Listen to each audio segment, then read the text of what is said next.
Welcome children. In this session we are going to see about the what is clusters and the chief characteristics of cluster. So, you must have learnt earlier what is a cluster. What is cluster? Amalgamation of small scale industries is known as a cluster. Now, what are the chief characteristics of a cluster? How a company can be amalgamated with another company, or how an industry can be amalgamated with another industry, that is essential. So, you must have some common characteristics to get amalgamated, isn't it? Here we will have a small example. If I am going to have a friendship with someone, if you are going to have a friendship with someone, the same wavelength, if you are going to the same wavelength only, you will be able to have a friendship. எனக்கு உனக்கு ஒரே wavelength இருக்குல்ல, நம்ம ரெண்டு பேரும் ஒரே மாதிரி நினைக்கிறோம்ல, ஒரே மாதிரி திங்க் பண்ணுறோம்ல அப்படின்னு பேசி தான் நம்ம ஃப்ரெண்ட்ஷிப் வச்சுப்போம். அதே மாதிரி கம்பெனிஸ் ரெண்டை அமால்கமேட் பண்ணணும், சேர்க்கணும் அப்படின்னு சொல்லும்போது ரெண்டு பேரும் ஒரே மாதிரி இருக்கணும், ஒரே கேரக்டரிஸ்டிக்ஸ் இருக்கணும். அந்த கேரக்டரிஸ்டிக்ஸ் எல்லாம் தான் என்னன்னு நம்ம இங்கே பார்க்க போகிறோம். So what are the chief characteristics of a cluster? What is the chief characteristic? First one is geographically proximate of small and medium entrepreneurs. So, entrepreneurs are the enterprises. What is small proximity? Proximity is nothing but nearing. என்ன மாதிரியே நியரிங்காக இருக்கிறது. Small and medium sectors. Both these small and medium sectors are clubbed together to form a medium sector. Small and medium sectors clubbed together to make a small medium sectors. Okay. So, that is that, for that you must have geographical proximity. Geographical proximity means you must be in one particular area itself. Only then an industry can be clubbed together. So, first and foremost characteristics is geographical proximity. Inside one particular area, if the industry is both small scale and the medium scale are in the same particular area, then it can be amalgamated or combined. First one. Next is you must have the sectoral specialization. What is sectoral specialization?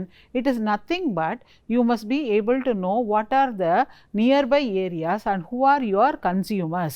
Same way the industry which is going to be amalgamated must also know their own consumers, or what is that they are going to produce.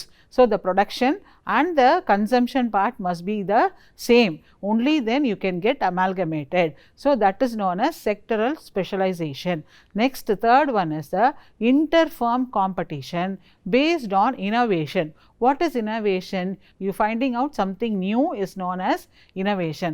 So, if you are going to find out something new and with the help of that the other person is going to be develop something more than, or he has got a specialized skill over there on your innovation. So, both of you can be combined, both these persons can be combined together, or both these industries can be combined together to form a cluster. Next is you must have a socio-cultural identity. So, you must always, we are going to produce only for the benefit of our society. So, you must have the responsibility towards the society. That is more essential. That is known as the socio-cultural identity must be there. You must have the same wavelength to have to face your consumers, and it should facilitate the trust on you. You must have some trust and faith, isn't it? Without trust and faith you cannot live in this world, isn't it? You must trust that something has to be believed, that your product will reach the consumer and you will be earning more profit. So, that is essential. For what reason you are producing? You are producing for the benefit of the society. So, the society must trust on you. You must also trust on the society. That is also is very essential. So, that is the another characteristics of a cluster. Next, we will go on to the multi-skilled force. You cannot be skilled in one particular sector alone. You must have multi-talent. That is known as multi-skilled force. Skilled force means I cannot just stick on saying that I know only production part of it, or I know only sales part of it, or I will do only purchase part.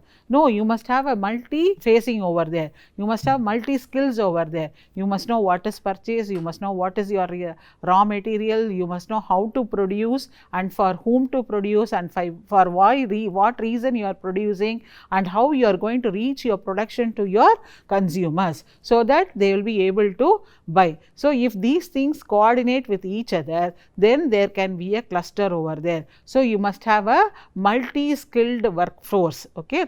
Next we will go on for the active self-help organization. What is self-help? I should help myself. That is, just because I am going to help myself, I am going to, in one way, my help is going to help for the public also. So that motivation should be there, that activity must be there. So that activity is called as self-help organization. So most of the self-help organizations are made into clusters. Okay, they can clubbed with each other. Next we are going to have our supportive regional and municipal government. So the government also interferes here. Why the government has to interfere? You are going to produce for the benefit of the citizen. So the government will interfere and check whether your product is in quality, in quantity, and the size and the way in which you are producing is all essential. So the government will also interfere. So these are the chief characteristics of a cluster. First one is geographical proximity, second one is sectoral specialization, third one is inter-firm competition based on innovation, fourth one is a socio-cultural identity, and you must have a trust over there, then multi-skilled force, next is active self-help organization, next is supportive regional and municipal government. So the region wise also is very important. That is why we stated that in the first thing itself, first characteristics itself, we stated that geographical proximity is important. So supportive region, you must have a supportive regional over there, and you must have a help from the government also. So with the help of all these above characteristics, a firm can be collaborated and they will be able to compete with one another. Next is they can also expand their capacity and become more efficient just by helping them. Next is we are going to see about how this industrialization after our independence, how this industrialization helped us to make this or form this clusters. So what is it? During our pre-colonial period. What is pre-colonial period? That is colonization. Before colonization, there was an industrial activities were taken place there also. You would have learnt in your history regarding the transportation part of it, and how they had a sea route. Vasco da Gama found out a sea route, so they came inside. So that you would have learnt in your history, isn't it? So with that, that is known as your pre-colonial. After Vasco da Gama only we had colonies. Before that we did not have any colonies. So that is why it is called as a pre-colonial period. So pre-colonial period also had some activities of industries. They had textile industries, shipbuilding, iron and steel, and pottery also was, especially in Tamil Nadu it existed, because Tamil Nadu was a great trade center during those time. Okay, the person who were ruling or the kings who were ruling, they always insisted on trading with each other. So they want to have this. So they had a very great trade relationship with other countries. Same way they are in their own state itself, they were doing their trade. So they had textiles industries, shipbuilding, iron and steel, and pottery. Next is after the colonial and after we had a small after our independence, what happened? Tamil Nadu, it emerged as a large scale textile sector was emerged in many parts of our Tamil Nadu, especially through cotton cultivation. We had a nice cotton cultivation. We had a drastic growth in our cotton cultivation. So with the help of that, we started our textile industries that came into a very great emergence over there during that period. Next, Chennai and Tuticorin were the two most active ports. You know what is a port, isn't it? Harbor, where you have your shipping part of it. So Chennai and Tuticorin were the most effective ports which helped in making trades. So that is why we had an industrialization over there. Next is we had a match factories that became later became fireworks in Sivagasi, because we are having our Diwali. You will be knowing about what is the Sivagasi, isn't it, where we produce our crackers. So the crackers has been produced. Now it is a big factory over there is there, but before it was started as a match factory only. After it became a great factory of producing the crackers. Okay. So Sivagasi region, they had a fireworks. You can make it as, you should not say it as crackers, you are going to say it as a firework industry. Okay, it is called as a firework industries. Okay, there they had a firework production and they were supplying throughout the world. Now they are supplying throughout the world. Okay. Next is port related activities also contributed to the growth of this particular region, because Sivakasi was in Tamil Nadu, they had a port related activity and there was a growth in our region. Next we had a leather production also. Okay. So, leather production took place in Dindigul, Vellore and Ambur areas. So, all these areas were called as industrial areas. So, wherein they had their leather production over there. Next is how industrialization had a change in Tamil Nadu. In the western part of Tamil Nadu, the emergence of textile industries led to the rise of a number of small workshops for repairs and producers of machinery components. See, we have introduced the machinery that has to be, if there is something goes wrong, it has to be repaired, isn't it? So, repairing part of the workshop has been started in Tamil Nadu itself. Okay. Next, if you are going to have a great machinery, the components are very essential. If something, some parts are not available, then we cannot be dependent on some other country or some other state wherein we have to buy. So, Tamil Nadu had its own production of machinery components also, so that our textile industries had a very great emergence over there. Next is introduction of electricity by hydroelectric power. In 1930 there was a hydroelectric power was introduced and it led to the expansion of agricultural as well as especially for oil engines. That is the main important thing. So, agriculture and oil engines were concentrated over there because of the introduction of electricity through hydroelectric power. Okay. So, there was a expansion of agriculture as well as oil engines. Next, immediately after our independence, what happened is we had several small and large scale industries. Under this large scale entrepreneurs, many state as well as central government, they themselves set up a large scale enterprises. What is that? First is ICF, that is Integral Coach Factory in Chennai. You must have heard where this train part of it has been produced, isn't it? Train boxes, the railway compartments are produced. So, that is known as the Integral Coach Factory. Coach, you know what is a coach, isn't it?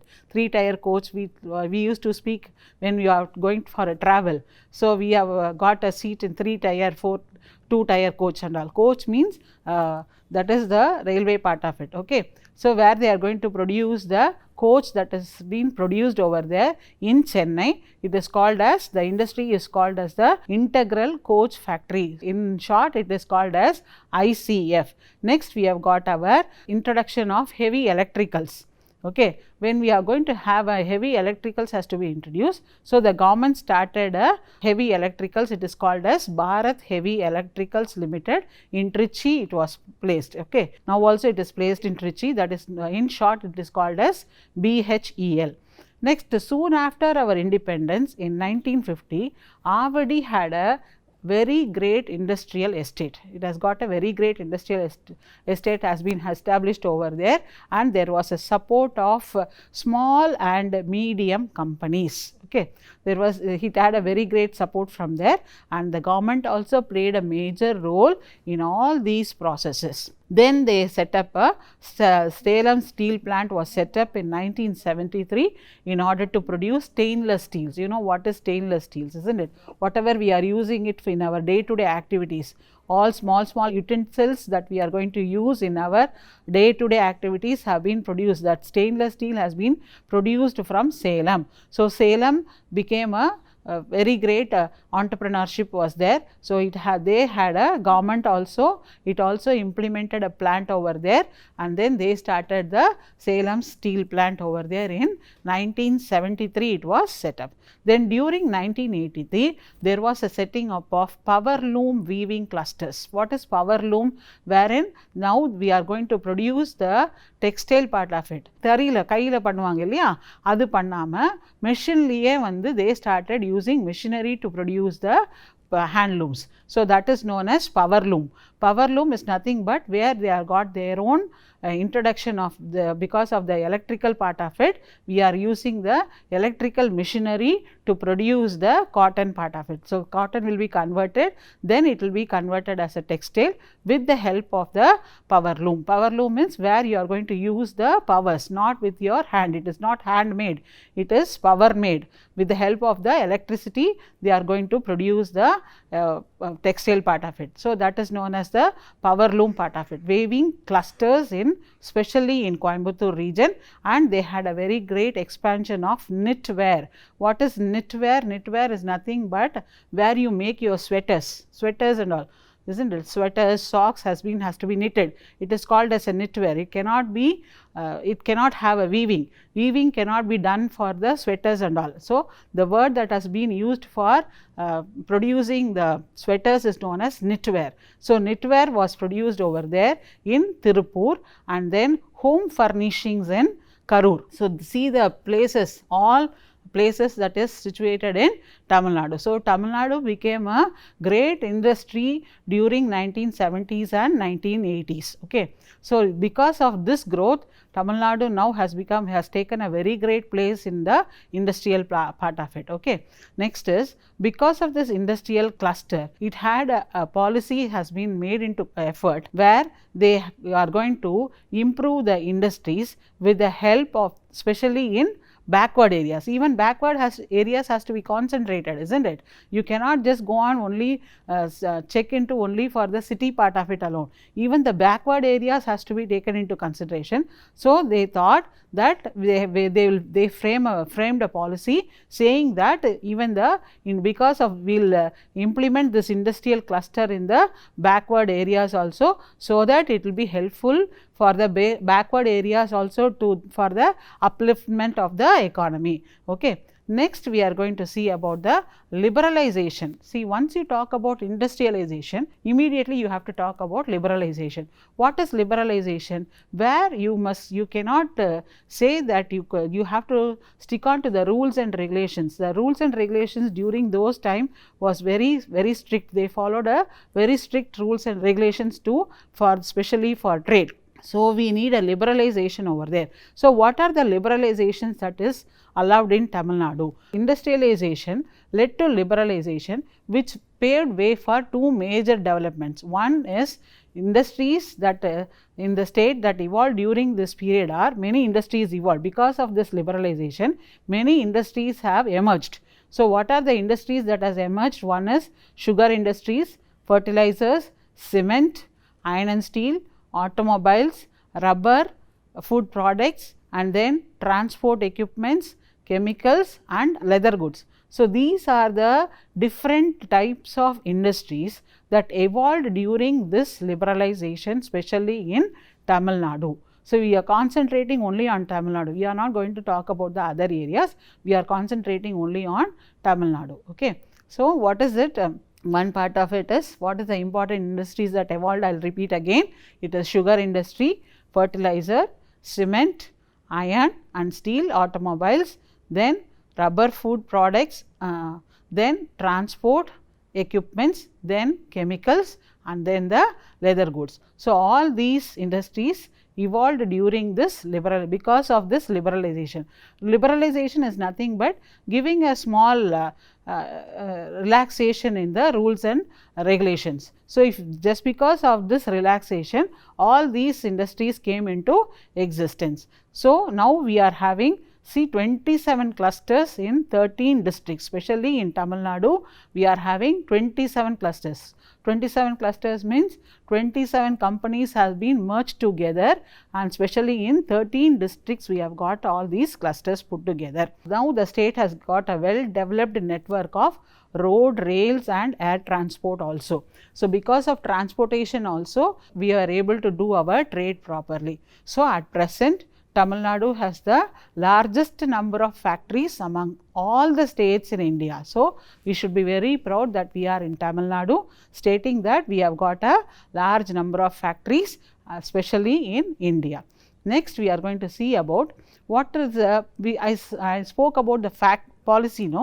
What are the policy that has been made or that has been framed for you to help, for us to help the industrialization to grow in Tamil Nadu? So, what are the policies? The policies are, first one is education, very important. Why education? Without education, you will not be able to handle the industries. Just because I don't know anything about that, or industries that has been framed must have education also, so that you must know what is your demand, what is your supply, what is your production part of it, what are the raw materials to be used, and how to use the industry in a proper way, so that it will be useful for the person to produce the final goods for the consumption, and it is going to be benefited for the society in turn. So, first and foremost is education part of it. So, you must have a skilled persons is essential. What is skilled person? Skilled means what? ரொம்ப திறமைசாலிகளாக இருக்கணும், சரியா? So வெறும் knowledge மட்டும் படிப்பு knowledge மட்டும் போகாது, ஸ்கில்ஸும் வேணும். So okay, you must have some skilled human resources, that is so that it will have a vast raw material supplies of technical human resources is available in the state. Okay, that is why we had so much of industries in this in Tamil Nadu, because of this technical human resources. Okay.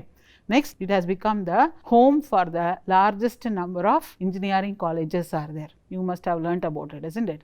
So, you must know how many engineering colleges are there, and then polytechnic colleges are there, then you have got your industrial training colleges are there. So, many colleges are there in Tamil Nadu to improve your skill, and especially they are concentrating on education part of it to improve the industries. So, because if you are in industries, if it grows, why industry should go? If the industry grows, economy also will start growing. So, that is the reason why we must have a education over there. Next is infrastructure. What is infrastructure? Infrastructure is nothing but, especially we spoke about the transportation, how well you are going to maintain your roadways. Okay, that is known as your infrastructure. How you are going to provide electricity, because electricity is very important for the industries to grow, isn't it? So, electricity has to be provided. So, how well you are going to produce the electricity, and how you are going to supply electricity. Now, we say that, what we say, Tamil Nadu has become the very great electricity is, we have no decline in electricity itself, isn't it? We are not declining in electricity part of it. So, electricity we are supplying without any hindrance, we are supplying the electricity. So, that has become a self sufficient, we have become self sufficient in electricity part of it. So, we are supplying throughout Tamil Nadu without any hindrance, no breaking. கொஞ்ச நேரம் current போயிடுச்சுனாலே நம்மளால் இருக்க முடியல. அப்போ industries எல்லாம் என்ன செய்யும்? பாதியில் ப்ரொடக்ஷன்ஸ் நின்று போகும் இல்லையா? அதெல்லாம் பாதுகாப்பாக இருக்கிறதுக்காகவும், அதே சமயத்தில் அந்த ப்ரொடக்ஷன் தடையில்லாமல் வர்றதுக்கும் electricity is important. To supply electricity is a infrastructure. அந்த எலக்ட்ரிசிட்டியை சப்ளை பண்ணுறதுக்கு பேர் infrastructure. And the production part has to be taken to the part of the consumption, that is the consumer has to take the products, isn't it? Production part will be in one place and the consumer will be in the other, they will be spreading all over Tamil Nadu. So, it has to reach all the consumers. So, your roadways must be very important, roadways is very important. So, they concentrated on making the roads properly, especially in, that is the rural part of the minor roads have been connected to the rural part, so that it will be easy for the production to reach the consumer. Next is spread of industrialization to smaller towns and villages in the state. So, they will be also, even small villages also know how important the industries are and how there is a growth in the industry. So, that is all is the infrastructure. Next is industrial promotion. What is industrial promotion? There you have got a active policy efforts has to be made to promote specific sectors like automobile industries, biotechnology, then information and telecommunications, all these technologies which paved way for both the large, small, medium segments. So, that is industrial promotion. Because of all these factors, policy factors, that is our education, our infrastructure and industrial promotion, because of this we have got many agencies have been set up by the government, that is the SIPCOT, TANSEEDOC, then TITCO, then TIC, then TANSEE. All these agencies that spread or that evolved during this period because of industrialization or industrial clusters. These agencies has been started by the state government itself to promote the trade and industry. Then we have been talking about industrial clusters, so many advantages, so many characteristics we spoke about industrial cluster. Now we must see whenever we are going to talk about something, there is a plus and a minus, isn't it? So what is the plus we have spoken, and what is the disadvantages? Why we industrial cluster has a disadvantage also? What are the two disadvantages it is facing? What are the disadvantages? Because of the chemical and leather clusters, there is a it generated a lot of polluting effluents, all this been polluting, air has been polluted, water has been polluted because of the chemical and the leather factories. Next is another great disadvantage is employment generation potential and quality of employment has declined. No one wants to work in that particular industry because of working there they are getting some diseases, so they doesn't want to work. So the quality of employment has come down. So these are the factors why the industry has it has got a little bit disadvantages also, isn't it? Because when we talk about the advantages, so many advantages, there are some disadvantages also. I think you would have learned what is clusters and what are the characteristics of the clusters and how government has helped in evolving so many industries here. So thank you children, thank you for listening to me. Thank you.